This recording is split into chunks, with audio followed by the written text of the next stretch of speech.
Hey, how's everybody doing today? This is a beautiful day today, so I thought I'd do an update on my 74 Chevelle.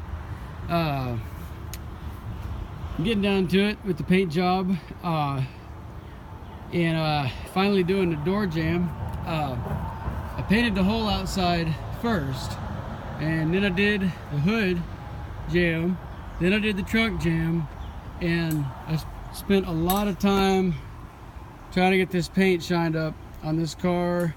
I sanded it 400, 800, 1000, 1500, 2000, 2500 in some places, and I've been just using a lot of different kinds of buffing compound, polishing compound, wax, cleaner wax, different brands, different speed. I've got a wheel on a drill, I've got a polisher on a grinder. But anyway, trying to get the shine out of this paint. No clear coat, just red. But first, one thing I really like about, restored cars is when you got the door jambs painted, and especially when you got a bright color and you can look up in there and kind of, see the hinges and stuff. So, a lot of people will say, well, prime the car and then paint the jambs and then paint the outside. You can do that. But to me personally, I wanted the car to be the red color first, so the jambs were not as important. But finally I've got one door jamb painted. So I went in here, and I had armor all the interior, and I was really having trouble getting this tape to stick, this masking tape. So I had a couple different types of tape. I was using regular masking tape, wider masking tape. I even used some double stick tape up there at one point where I just couldn't get anything to stick. But this is a little bit of an instruction video on not just how to paint your car. Okay, I started painting this car, but anyway, on how to paint these door jambs. If you're trying to decide, should I do the door jambs second or should I do them first? Personally, there's no problem with doing them last. You just mask it off. I get this paper. It's not that much. We used to use newspapers, but you know what? This stuff, it comes in a roll and it's always the same size. It's like a couple dollars. I didn't even buy it with the pre-tape on it. I put the tape on it on the windshield there. So anyway, what I did was I sanded these door jambs 400 and then just wipe it all down, with a cleaner wax remover, and then just painted them, and I got all up underneath there and painted that. So I'm so glad to finally have door jambs painted. But just a walk around here, there's some places where the paint's chipped, but the nice thing about a solid red paint job is I can just go back and I can just do spot repairs here and there.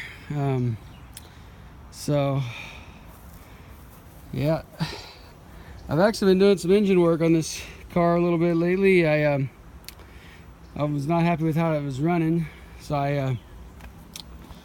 I was messing around with the starters and put a starter heat shield on it. It's got headers on it, so 10.5 to 1 compression, so it's kind of tough to get it running, But anyway, I originally thought I was going to put a points distributor on this car, so I gapped all the plugs at 35 thousandths.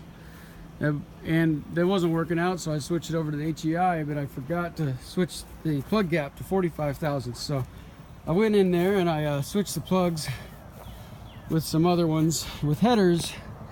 It is really hard to find a set of spark plugs that don't bump into the headers. You want to have that clearance for the spark plug boot.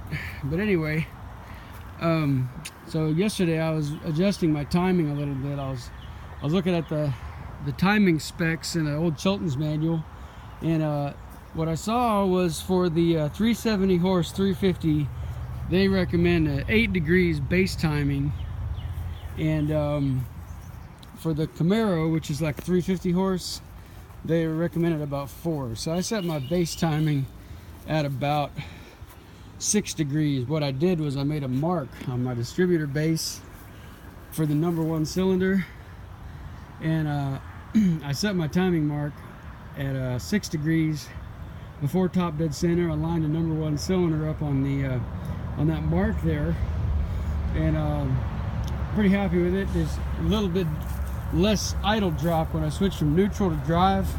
I had it at about, I think, maybe 10 or 12 base timing, and that was just too much. Even though this thing, it's 10.5 to 1 compression, 650 double pumper, roller rockers, mild port work, 202 intake valves, 355. But anyway, I found that the 6 degrees base timing was good. And anyway, even any of my previous attempts to get the timing set were not even right because my plug gap was off. So I'm pretty excited about that. But I'm getting a pretty good shine in this paint, you know, in some places. In other places still need more work. But anyway, this 74 Chevelle Malibu Classic. It was really pretty straight. I bought it in January, well actually late December of 2015. When I got it, it had no engine, no transmission, no exhaust, no front seats. So I put that speaker deck in there. Had to do a little body work on this quarter panel, but generally the car's pretty straight. And the good thing about a solid red paint job, any part of this paint job I'm not happy with, or I get tired of looking at it, I could just go right back and do a little spot repair. But it's pretty fun to drive. But yeah, there it is. I'd probably rather have a 750 Holly on it. But I finally got it to work and drive and stop and everything. But my name is Ben Emanuelson, and thought you might be able to find some information in this video useful. Thank you. Bye.